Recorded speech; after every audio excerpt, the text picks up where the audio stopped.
Salam la team Colibri et bienvenue dans cette vidéo où cette semaine on vous fait visiter le centre équestre de la Roseraie. Nous sommes chez Elodie où nous sommes posés en woofing pendant une bonne semaine où on est là pour lui filer un petit coup de main sur son centre qui vient de s'installer. On vous explique tout ça dans la vidéo. Allez, vous nous accompagnez ?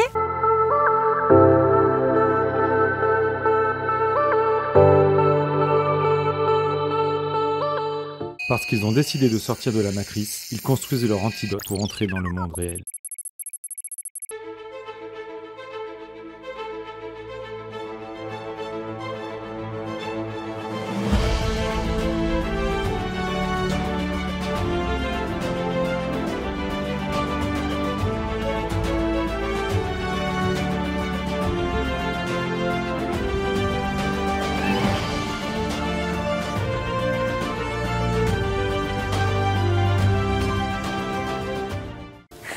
Allez, je vous emmène et je vous présente Elodie. Salut Elodie! Salut! Bon, on va pas dire bonjour hein, parce que c'est déjà fait. Du coup, est-ce que tu peux te présenter? Ouais. Et puis nous dire comment tu es arrivée au Maroc, qu'est-ce qu'une Française se retrouve à Taroudan? La grande histoire. La grande histoire. Et ben du coup, moi je suis iconaise, donc c'est-à-dire je suis du département de l'Yonne en France. J'ai 35 ans et ça fait 7 ans du coup que je vis ici. Avant, je vivais comme vous, en camion aussi, pendant 10 ans. Et je suis venue aussi comme vous en hiver on m'avait dit que c'était pas mal le Maroc, il faisait chaud. Et du coup, je suis venue, à la base, je devais rester 2-3 mois. Bon, bah en fait, je suis restée 6 mois. Et puis, je suis arrivée à Taroudan parce que j'avais un pote qui vivait ici. Et du coup, juste en passant la frontière, en fait, on m'a dit « Ah, mais tel pote, il est là et tout ». Et du coup, je suis partie à Taroudan, mais je connaissais pas du tout. Et en fait, arrivé là, il y avait des chevaux où j'étais. Ouais. Et du coup, les Marocains m'ont regardé, ils m'ont dit « Toi, cheval ». J'ai dit « Non, non ». Ils m'ont dit « Toi, cheval ». Et puis voilà. Du coup, après, ils m'ont emmené faire des balades et tout à fond. Et puis, ils m'ont appris la Fantasia. Et donc la Fantasia, c'est une représentation... Comment? J'allais te dire, qu'est-ce que c'est? Du coup, dis-nous tout. La Fantasia, c'est une représentation de comment ils faisaient la guerre, en fait, à l'époque. Oui. C'est une charge. Oui. En fait. Et du coup, ils arrivaient sur l'adversaire en fait à entre 10 et 20 étalons. Et du coup, ils sont habillés tout en traditionnel avec des selles et tout machin. Et moi, du coup, ils m'ont entraîné à ça. Sauf qu'en fait, je savais pas ce que c'était, je suis après. Et puis après, le gars s'est cassé la jambe. Du coup, il n'y avait plus personne qui s'occupait des chevaux. Enfin, il y avait du monde sur le terrain, mais c'était un peu compliqué. Et du coup, j'ai dit, bon, bah, moi, je m'en occupe. Et je me suis occupée, donc j'avais déjà Drakkar à l'époque, et là aujourd'hui. C'est comme ça que tu as débarqué dans le monde du cheval, du coup. Voilà, bah, j'avais déjà fait un peu avant, quoi. Au Maroc, j'étais déjà passionnée, mais au Maroc, ouais, voilà. Okay. Au Maroc, c'est comme ça. Ouais. Et puis après, je suis rentrée en France, et là, c'était grosse dépression. Je voulais qu'un truc, c'était revenir ici. Et puis 6 ans plus tard, après un coup de téléphone pour reprendre en fait la ferme que j'avais squattée pendant quelques mois, du coup, je suis venue et voilà. Parce que j'avais ce projet-là de faire le ranch, mais je pensais faire ça, je sais pas, quand j'avais 50, 60 ans, pas faire ça maintenant en fait. Voilà, et du coup, 28 ans. À moitié de l'âge, c'est pas mal. Ouais, hein? Ouais, du coup, 28 ans. Hop. Du coup, j'ai laissé le camion en France et j'ai pris une maison en location ici. Et voilà, et après, j'ai ramené 100K. Voilà. Donc voilà, grosse déprime à retour de voyage, c'est pour ça que nous on a décidé de ne pas rentrer. Comme ça, vous avez raison. Après, quand tu te sédentarises dans un autre pays comme ici, ça ressemble quand même beaucoup à la vie qu'on a en camion en fait. Oui, mais donc du coup, c'est juste qu'on est sédentaire et qu'on bouge pas, mais c'est exactement la même vie quoi. Donc du coup, moi, j'ai pas eu du tout de problème à me sédentariser, et puis j'avais besoin en plus de m'investir, tu vois, dans un projet qu'en camion, c'est génial, tu visites tout ça, mais bon, au bout de quelques années, des fois, tu tournes en rond. Bon, du coup, tu nous fais visiter la ferme? Allez, c'est parti. En route. Bon, mais vas-y, fais. Alors, du coup, là, ça serait plutôt la partie refuge du coup des équidés. Ouais. Donc, tous ces animaux-là, que ce soit les ânes, les mules, sauf le poney et le poulain, c'est tous des sauvetages. Ah. Et donc, du coup, c'est des animaux souvent qui ont été récupérés dans la rue parce que il faut savoir qu'au niveau des Marocains, enfin du Maroc, après, il ne faut pas les incriminer. Mais le truc, c'est que quand ils ne peuvent plus s'en occuper, les animaux, souvent, ils les jettent à la rue parce que, voilà, ils n'ont pas les moyens. Ouais. C'est pas qu'ils sont plus utiles, c'est qu'ils n'ont pas les moyens non plus de les garder, quoi. Même pour eux, déjà, c'est déjà compliqué. Il faut aussi penser que ces animaux, c'est des animaux de travail. Donc, ils ont pas la même façon de faire non plus que nous. Et donc, voilà. Donc, moi, j'en avais marre de fermer les yeux. Et du coup, ça fait maintenant Je sais plus, 3, 4 ans peut-être que tu récupères les animaux. Que je récupère ouais, au fur et à mesure. Et donc du coup, comment je fonctionne? Je fonctionne avec un groupe Facebook qui s'appelle l'Arche de Hello. Et donc du coup, à chaque fois que je trouve un animal dans la rue qui est en détresse, parce que par contre, je sauve que ceux qui sont en détresse. Qu'on soit bien clair. Voilà. C'est pas la peine de m'appeler toutes les 2 secondes pour tous les chiens du Maroc. Je peux pas, malheureusement, si je pouvais, je le ferais. Ou pour tous les ânes ou les chevaux. Et ils ont tous aussi des propriétaires, hein, surtout les équidés. Les équidés, ils ont tous des propriétaires, ceux qui sont dans la rue. Donc moi, il faut que je le retrouve et tout. Donc du coup, je fais une photo. Et une fois que la photo elle est faite, je la publie sur Facebook et j'explique aux gens voilà, le cas et comment je vais faire pour arriver à le sauver. Parce que moi, le problème, c'est que je peux gérer voilà, tout ce qui est entretien, aller le sauver, tout ça. Mais financièrement parlant, je m'en sors pas. Et donc, les animaux ici, comme vous voyez, il n'y a pas d'herbe, il n'y a rien. C'est quand même désertique et du coup, ça coûte cher. Ouais, il faut bien les nourrir, il faut rapporter du foin, c'est ça. De l'herbe. Du foin, il n'y en a pas, de l'herbe, il n'y en a pas déjà. Le fourrage, il n'y en a pas, donc c'est compliqué. C'est voilà, de la luzerne, c'est des feuilles d'arbre, c'est du maïs, de la paille de maïs ou de la paille. Tout dépend de ce qu'il y a, quoi. Du coup, on est aussi obligé de changer un petit peu l'alimentation régulièrement, mais on le fait correctement. Mais donc voilà, ça coûte un âne, ça coûte 50 € à peu près par mois, une mule 60 et un cheval 70. Enfin 70, même 80, tout dépend après avec le maréchal et tout. D'accord. Donc voilà, et donc du coup, quand il y a des personnes qui sont OP pour déjà faire des dons en général pour le sauvetage et pour le premier coup de vétérinaire et les vaccins, après, s'il y a un parrainage qui se met en route, l'animal, on le prend en charge. Et voilà. Roule ma poule. Voilà, c'est ça. Donc là... Et donc du coup, là, le petit âne qui est couché, il s'appelle Colibri. C'est le petit colibri. De notre team Colibri, lui aussi il en fait partie. Un gratouille. On a Gratouille derrière qui vient aussi. Bon, on va commencer avec Violette, puisque c'est elle qui est venue en premier. Violette, c'est une petite ânesse, du coup. Hein, elle est toute petite, elle a moins d'1 an. Et en fait, elle a été retrouvée sur la Grande Nationale. Sa mère, en fait, venait de se faire taper par voiture ou camion, je sais pas. Elle était morte, quoi. Et du coup, c'est une Belge qui s'est arrêtée et qui me l'a envoyée par pick-up. Et du coup, elle est en pension là pour l'instant, parce qu'après, elle va la récupérer. D'accord. Ouais. Et du coup, elle est là en pension aussi, en dressage un peu, parce qu'il faut l'éduquer. Là, après, on a Monsieur Gratouille. Non. Monsieur Gratouille. Là, on a Monsieur Gratouille. Alors, lui, c'est pas un sauvetage, ça se voit. Non, lui, c'est pas un sauvetage. Lui, c'est un poney français, du coup, c'est un Shetland. Non, poney français. C'est une race écossaise, le Shetland. Mais lui, il vient de France, du coup. Et ça fait déjà 5 ans, je pense qu'il est là. Et il est tondu parce que le problème, c'est que il a trop chaud. Le Shetland au Maroc, c'est compliqué. Qu'est-ce qu'il y a?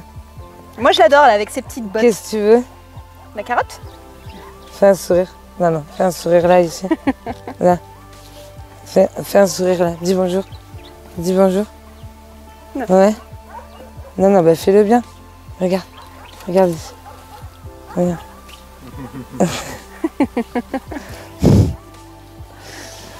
Donc, voilà. Là, qui c'est qu'on a? Ah, c'est Violette. C'est Violette. Gratouille. Ah, Gratouille qui fait son intéressant. Hein? Qu'est-ce qu'il y a? Tu mets de la poussière partout? Qu'est-ce que tu veux? Tu me montres comme tu travailles bien? Fais un bisou alors. Fais un bisou. Encore, de l'autre côté. Bisous. Bisous. Alors, Zina, que dire? Zina, elle a été récupérée dans la rue. Elle n'est pas contente parce qu'elle est Gratouille devant. Voilà. Elle ne voit pas, elle n'entend pas. Elle a une grosse cataracte aussi, là, en plus, à l'œil. Donc, voilà. Ouais. C'est moi. Ouais. Ça, c'est mon code avec elle, en fait. Je lui touche là, au niveau de la tache blanche, et elle sait que c'est moi. Parce qu'autrement, elle me tuerait, des fois. Hein. Oui. Parce qu'elle elle peut pas beaucoup marcher, mais elle a un bon coup de pied, ça, il n'y a pas de problème. Là, voilà, quand elle commence à mettre la lèvre en avant et les oreilles, là. Donc, Zina, c'est une vieille mule. J'ai su, après son histoire, elle a passé son temps, en fait, à ramasser les poubelles la nuit. Et du coup, il y a pas mal d'enfants qui ont appris sur elle, quoi. Donc, voilà. Elle a été un peu... là, tu vois, elle a le crâne cassé. Et on pense à coup de pelle. Hein. Et donc, elle, j'avoue que quand elle est arrivée, elle avait aussi des énormes infections qu'on a opérées ici avec le veto.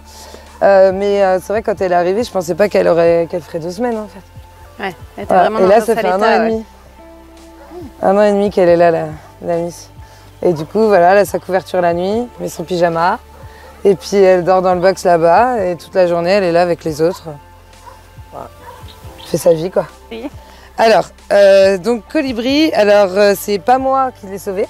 C'est une amie qui est à Agadir, qui a un groupe aussi Facebook comme moi, qui est un peu comme ma marraine en fait, parce que du coup je suivais son groupe et je me suis rendu compte qu'en fait si elle y arrivait, je me dis pourquoi pas moi. Et du coup on a sauvé un cheval ensemble et elle en fait a sauvé une ânesse, donc sa mère. Et il y avait Polichinelle dans le tiroir quand elle est arrivée. Et donc du coup c'était Monsieur Colibri. Et vu qu'il vivait qu'avec des femelles, voilà, à un moment il a fallu l'enlever. Ouais, il a fallu le séparer. Voilà. Et donc du coup il est là en pension lui. Et il est là en pension aussi dressage. Et donc du coup vous allez le voir avec les chevaux après, mais du coup je fais un petit peu de dressage justement éthologique où je travaille qu'avec des carottes. Et c'est pour ça qu'ils sont à fond là. Regarde ça. Là, il va faire tout ce qu'il a appris, tout ce qu'il a appris de facile pour lui. Ouais. Parce que genre le coucher, il va pas le faire comme ça.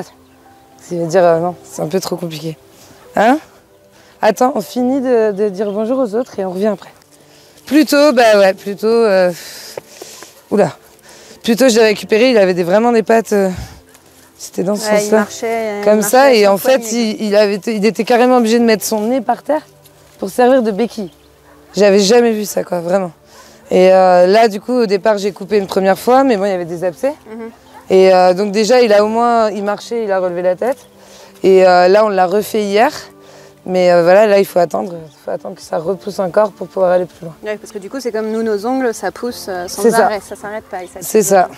Et si on ne coupe pas les ongles, quoi, au bout d'un moment, ça va aussi tourner, quoi. Ouais. Comme un... Et donc après, ils peuvent plus se déplacer, donc c'est hyper important de le faire. Après, à l'état sauvage, ils le font eux-mêmes souvent sur des cailloux, quoi.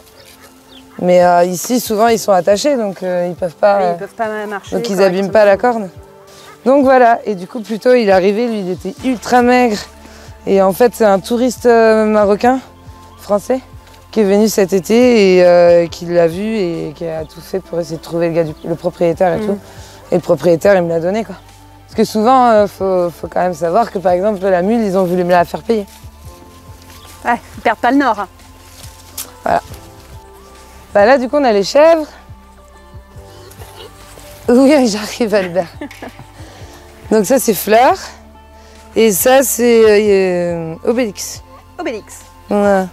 Et Fleur, en fait, à la base, c'était un bouc en fait, qu'on m'a donné à l'Aïd. Mais le problème, c'est que les chiens, ils l'ont... Voilà. Et donc, du coup, j'avais pris une femelle. Et du coup, après, je me suis retrouvée plus qu'avec la femelle. Oui. Donc, il a fallu reprendre un bébé. Il lui fallait une copine. Voilà. Et après, elle m'a fait 3 bébés. Et les bébés, ils sont pas partis à la boucherie. Précisons-le. Ah non. Ah non, je me suis battue pour arriver à trouver quelqu'un qui ne mange pas. Ouais, t'as réussi à les placer. Ouais. Ah bah oui. Fleur, on arrive à la prochaine. Alors, ça, c'est Albert. Alors, Albert, lui, c'est un peu fou, son histoire. Bon, déjà, il était avec un gars qui ramassait le sable dans l'oued. Et donc, c'est pour ça qu'il a les 4 pattes déformées. Parce qu'en fait, il a tiré trop de poids. Et du coup, après, il était à la rue pendant au moins 6 mois. Et en fait, j'ai essayé de l'attraper plusieurs fois, sauf qu'à chaque fois, il a voulu m'exploser. C'était pas possible de l'attraper. Et un soir, il est arrivé tout seul. Je sais pas qui c'est qui lui a donné l'adresse ou le point GPS. Tu l'as suivi? Et en plus, le gros coup de chance, c'était que...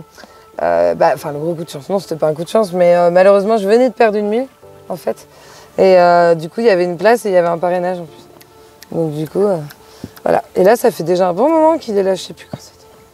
Et donc lui non plus, c'est pas un sauvetage.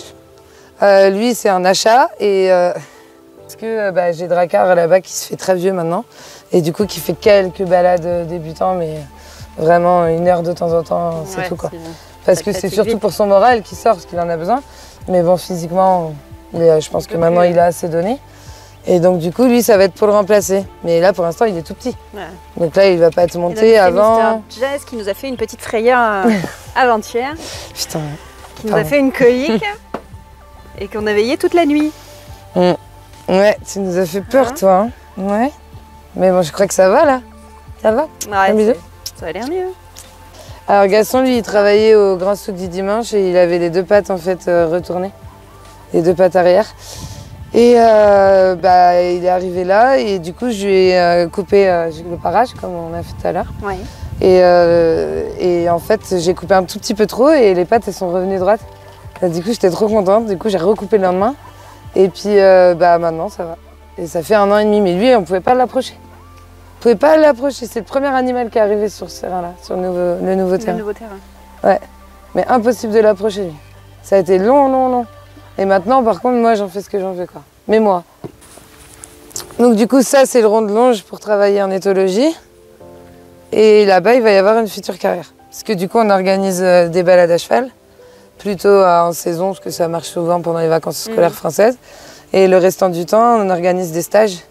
Du coup, il y a 2 types de stages. Il y a des stages découvertes, où en fait, les personnes ils viennent pendant une semaine. Et du coup, ils apprennent à faire les soins des animaux et à gérer aussi l'alimentation, tout ça. Et surtout dans un autre pays, parce qu'en France, c'est assez facile. Il y a de l'herbe et tout, mais ici, c'est plus compliqué. Ouais. Voilà. Et après, on a un deuxième stage où c'est le stage éthologique où du coup, en fait, les gens viennent apprendre de faire du travail à pied, de l'équiphilie. C'est vraiment pour apprendre la connexion en fait avec l'animal et apprendre aussi comment le cheval communique, comment il communique avec nous ou avec d'autres animaux, etc. Pour ne plus avoir peur aussi des chevaux et pour éviter aussi qu'il y ait trop de chevaux qui finissent à la boucherie et qu'il y ait trop d'accidents au niveau des cavaliers. Voilà. Et donc, avec les chevaux de sauvetage, ça s'y prête très bien. Ouais. Parce que du coup, c'est des méthodes, vu qu'ils ont un lourd vécu derrière eux, c'est des méthodes qui fonctionnent très bien. Et puis, c'est des méthodes qui fonctionnent avec tous les chevaux. Et que ça soit jeune ou vieux. Donc, c'est ça qui est intéressant. C'est pas mal parce que c'est complémentaire. Tu as l'humain qui travaille avec l'animal, mais tu as aussi l'animal qui travaille avec l'humain. C'est ça. C'est bénéfique pour les deux. Pour les deux. Et donc, du coup, dans les stages, il y a une partie aussi, même medical training. Medical training, c'est en fait dresser le cheval ou un autre animal, parce qu'on l'utilise aussi pour des animaux sauvages, comme des lions ou des éléphants ou autres. En fait, c'est une manière de dresser pour que ce soit plus facile au niveau du vétérinaire, du maréchal ferrant. Donc voilà, leur apprendre à donner les pieds, leur apprendre tout ça. Donc il y a une grosse partie aussi de la formation qui est basée là-dessus, parce que c'est hyper important. Parce que du coup, quand des fois il faut monter un cheval dans un van ou qu'il faut, je sais pas moi, lui donner un vermifuge ou quoi, et que c'est la bagarre pendant 2 jours, voilà, c'est dangereux et pour le cavalier et pour le cheval et c'est pas intéressant quoi. Il faut mieux que les chevaux sachent le faire. Et voilà. Donc là, on arrive plutôt dans la partie où des chevaux de balade. Ouais. Du coup, c'est le même système en fait que pour les ânes, que pour tous ceux qui sont là-bas. Ils ont des box. Que d'ailleurs vous avez bien retapé, merci beaucoup. On t'en prie. Donc la nuit, pour certains, ils sont rentrés. Les box aussi servent aussi en cas de soins, mais du coup, ils sont dans les paddocks. Mais bon, les paddocks sont pas grands, hein. Donc on essaye à ce qu'ils aient de la nourriture quand même et que ça ressemble un peu comme s'il y avait de l'herbe, mais c'est toujours quand même un peu compliqué. Ils ont de l'eau à volonté. Et là, les couvertures qu'ils ont sur le dos, c'est des protections anti-mouches. Et la nuit, ils ont des couvertures aussi pour dormir parce que comme vous avez pu le voir, la nuit, il caille. Il fait frais. Voilà. Et c'est surtout les différences de température qui sont énormes. Des gros écarts, ouais. Donc voilà. Donc là, on a Monsieur No Name. Monsieur No Name qui adore se rouler dans la poussière après la douche. Hein? Fais un bisou. No Name, c'est un étalon qui a été sauvé par une Française, mais alors je sais pas trop comment ça s'est passé. Et en fait, moi, quand je suis arrivée, du coup, il y était déjà avec Drakkar sur la première ferme. Et du coup, au départ, j'en voulais pas, j'avais trop peur de lui. Parce qu'il mordait tout le monde. Tu pouvais pas t'approcher de son box, rien du tout. Et puis, bah voilà, à force de travail, à force aussi de lui donner au maximum de liberté, de lui faire confiance et de respecter aussi l'instinct grégaire. L'instinct grégaire, c'est que d'avoir un copain. Parce qu'on dit en France que voilà, les étalons ne peuvent rien en faire, etc. Alors que là, on a Herman. Lui, c'est le seul cheval en fait que j'ai acheté au souk. Tous les autres, à part Sanka qui vient de France, mais tous les autres, c'est des sauvetages. Et en fait, après, bon, je me suis rendu compte que aussi c'était un sauvetage. Et voilà, lui, c'est le cheval le plus cool pour les gens, en fait. Parce qu'il va aussi bien pour les jeunes que pour les débutants, pour les confirmés et tout. Il est génial, ce cheval. Et du coup, ils font du travail aussi en éthologie. Donc, Sanka, ça fait 13 ans, je crois que je l'ai. 13 ans, 12 ans. Et du coup, on s'est dressés tous les deux un peu, hein, parce qu'il n'était pas du tout dressé quand je l'ai eu, il n'avait jamais vu l'homme. Moi, j'avais jamais eu de cheval à moi. C'est un peu le bazar, hein? Ouais. Voilà, et du coup, il a été ramené par transporteur il y a 2018, donc il y a 5 ans. Waouh, déjà. Ah, voilà, dis bonjour. Tu dis bonjour? L'autre? Voilà, c'est bien. Encore? Non, l'autre. Faut changer. Là, ouais, c'est mieux. Quand on change, non? Bah ouais. Tout en marchant. Allez, une dernière. Oh, en reculant celle-là. Voilà. Oh, tu es bien. Oh, tu es bien. Et lui est âgé. Lui, c'est pour ça que d'ailleurs, on y voit les côtes, tu vois. Mais bon, pour l'âge qu'il a, il est plutôt en bon état, quoi. Ouais. Parce qu'il a au moins 25 ans. Entre 25 et 30 ans, il a.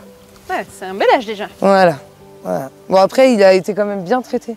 Ouais. Parce qu'il a presque toujours été dans des ranges. C'est lui, vraiment, c'est un cheval de balade. Et ça a quand même été une chance pour lui, quoi. Ouais. Voilà.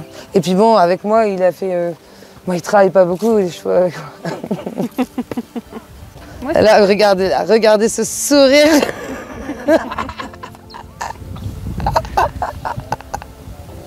C'est le sourire de l'extraterrestre, quoi. Attends, je vais lui donner, on va le refaire. Ah.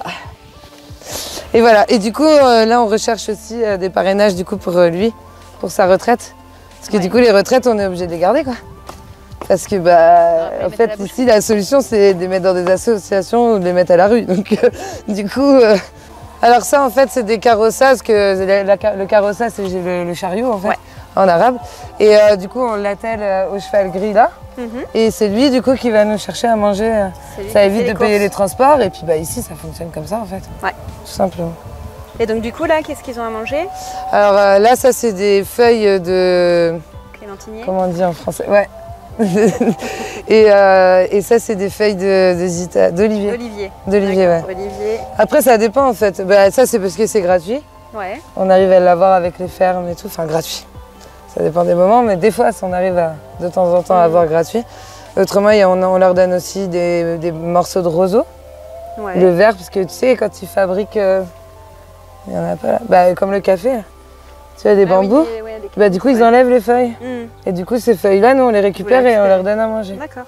Voilà. Et puis, du coup, le soir, ils ont aussi le son de blé mélangé avec de l'eau. Et puis, normalement, ils ont de la paille, mais ça dépend, quoi. Ouais. Ça dépend de ce qu'il y a, quoi. Et ils ont de la luzerne aussi, bien sûr. J'ai oublié la luzerne. Alors, Texas, lui, c'est un sauvetage. Lui, il travaillait au calèche à Tarodinte. Ouais. Mais en fait, il a travaillé beaucoup trop tôt, quoi. Et du coup, il a été un peu cassé physiquement. Donc, du coup, là, il a vu des ostéos, il a vu dentiste, enfin, il a vu tout ce qu'il fallait, quoi. Ouais. Et on m'a dit que je pouvais continuer à le faire travailler tant qu'il boite pas ou quoi. Et que par contre, si un jour il se met à boiter ou quoi, qu'il faut arrêter. Ouais, terminé. Mais du coup, il travaille pas beaucoup, hein. Il fait une fois le matin, il va chercher la bouffe. Et puis, du coup, les clients, il les fait pas beaucoup, lui. Parce que, vu qu'il fait à peu près une fois par jour... aller chercher la luzerne et tout. Donc voilà, et Texas, ça fait 6 ans, 6 ans que je l'ai.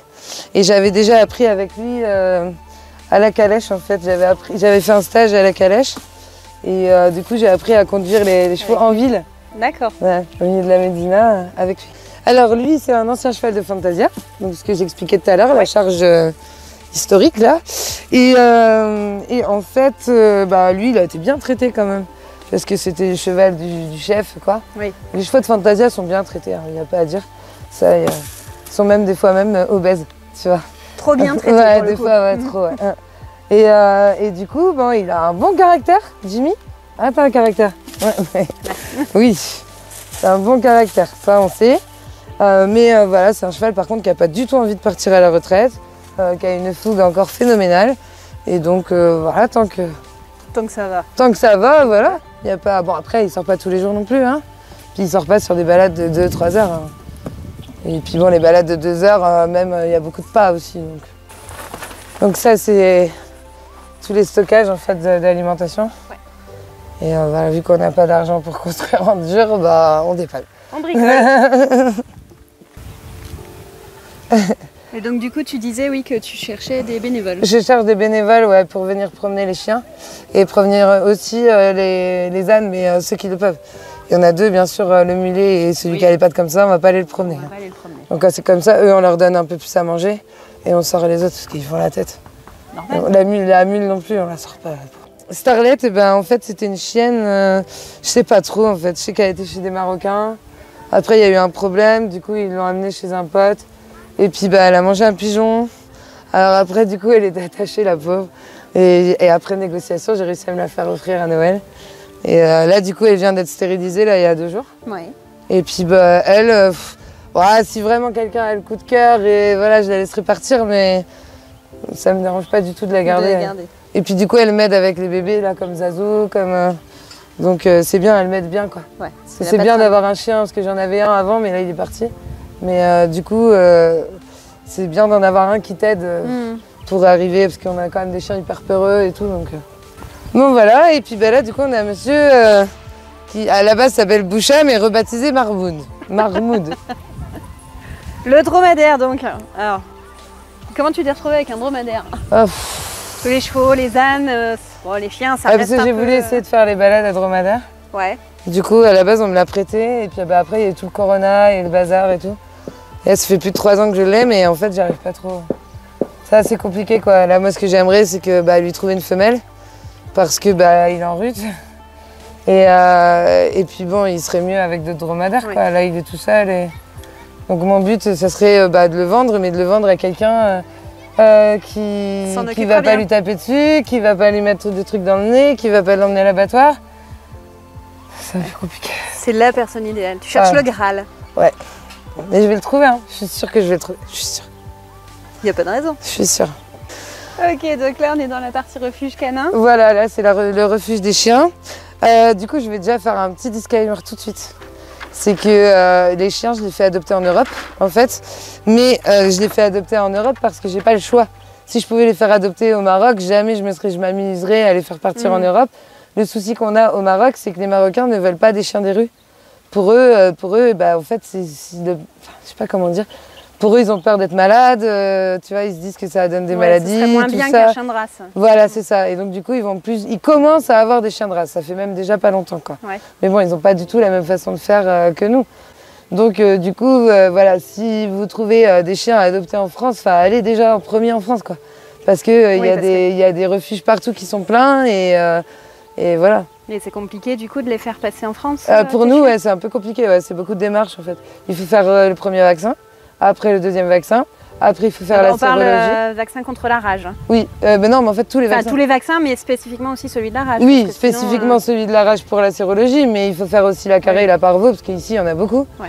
Donc si on s'amuse à sortir un chien de la rue, c'est pour le sauver, donc on essaye à ce qu'il ait le moins de maladies possible, quoi.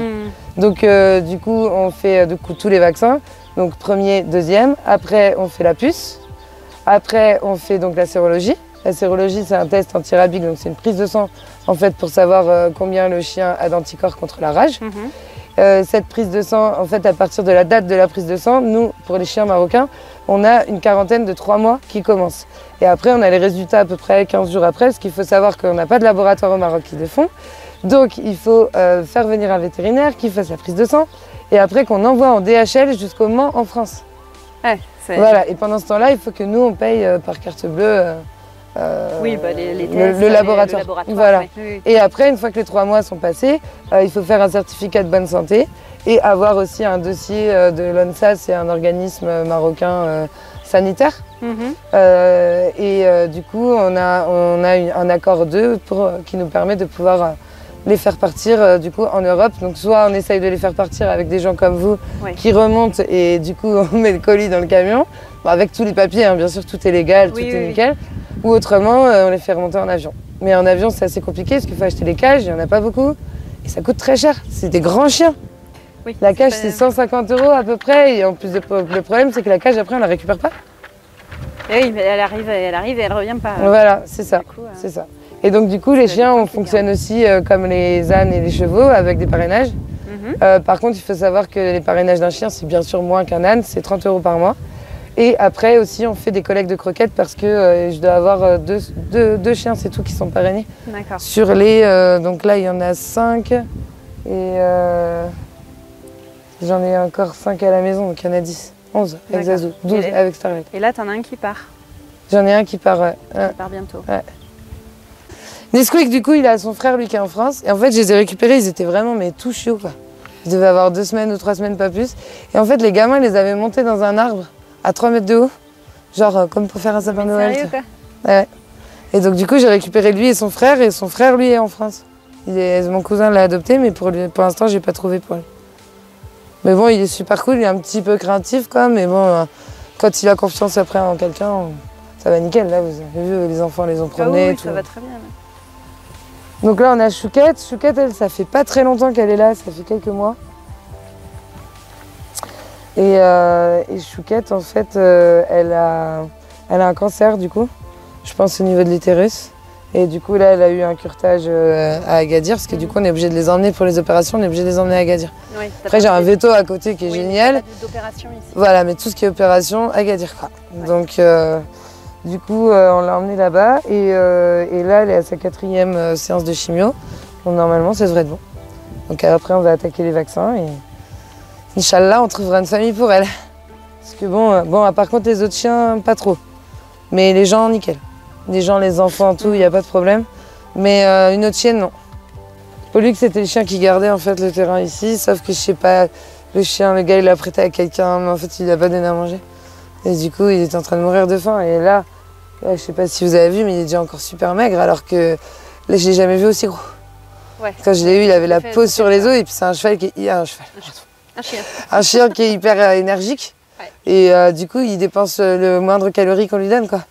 Donc c'est un peu compliqué. Et lui, la seule personne que je laisserai l'adopter, c'est voilà, un maître chien ou quelqu'un qui fait de la sécurité ou quelqu'un qui connaît, quoi. Ouais. Je le laisserai pas partir avec une famille. Là, on a Idéfix. Idéfix, c'est un bébé qui était devant chez un Marocain. Et en fait, le gars lui donnait à manger.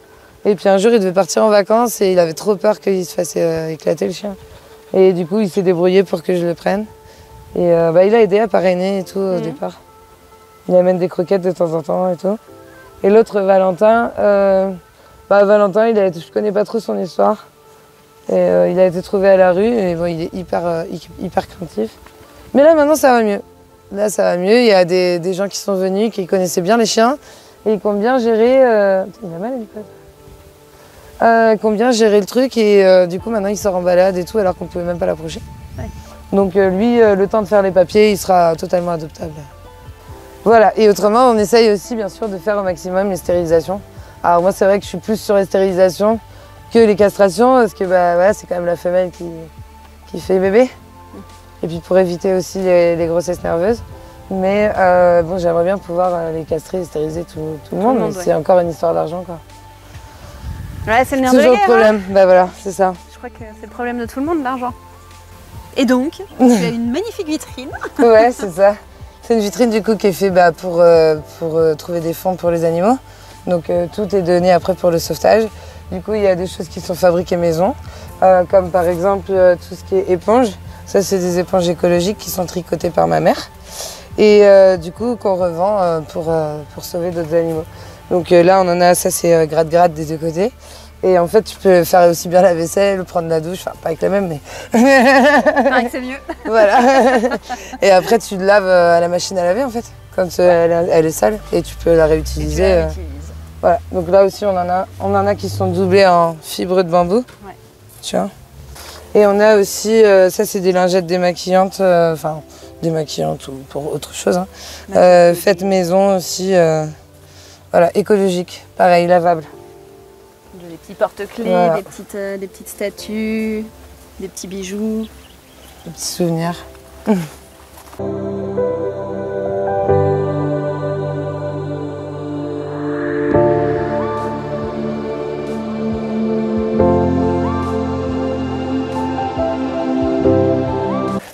On n'a pas présenté la vedette. Le gros bébé. Hein?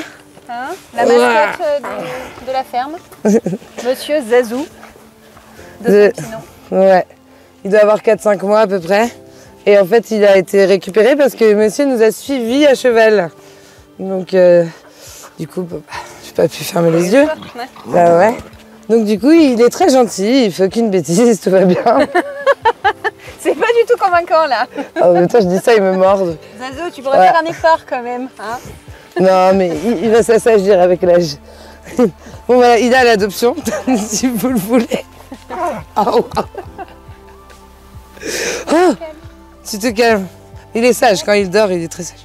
il sait s'asseoir. Oui, quand il y a de la bouffe. Ah, il faut un début à tout. Hein. Voilà, c'est ça. C'est ça. Donc voilà, il s'appelle Zazou et c'est la star de YouTube. Hein, Zazou? Du coup, il n'y a plus qu'à te dire merci pour cette petite visite. Bah, merci à vous. Merci de nous avoir accueillis chez toi. Avec grand plaisir. Et puis, on est content d'avoir pu participer un temps soit peu à tout ce sauvetage, toute cette belle activité. Ah, puis espérons surtout que je puisse continuer. Parce qu'il y en a encore beaucoup à sauver. Et, si on pouvait sauver tout le monde, on le ferait, mais on peut pas. Voilà. Donc justement, on va parler de tout ça pour si vous avez envie d'aider Elodie dans sa démarche de sauvetage. On vous dit tout ça en détail dans 30 secondes. Donc si vous voulez adopter un chien, vous retrouverez les coordonnées d'Elodie et de la ferme équestre en descriptif de cette vidéo. Et si vous souhaitez faire un don ou parrainer un animal, je vous donne rendez-vous sur notre site internet esprit-terre.fr dans la rubrique Association. Via la boutique, vous pourrez faire un don ou parrainer un animal et l'argent récolté sera intégralement reversé à la ferme équestre. Et comme votre versement passera par l'association, il sera déductible des impôts.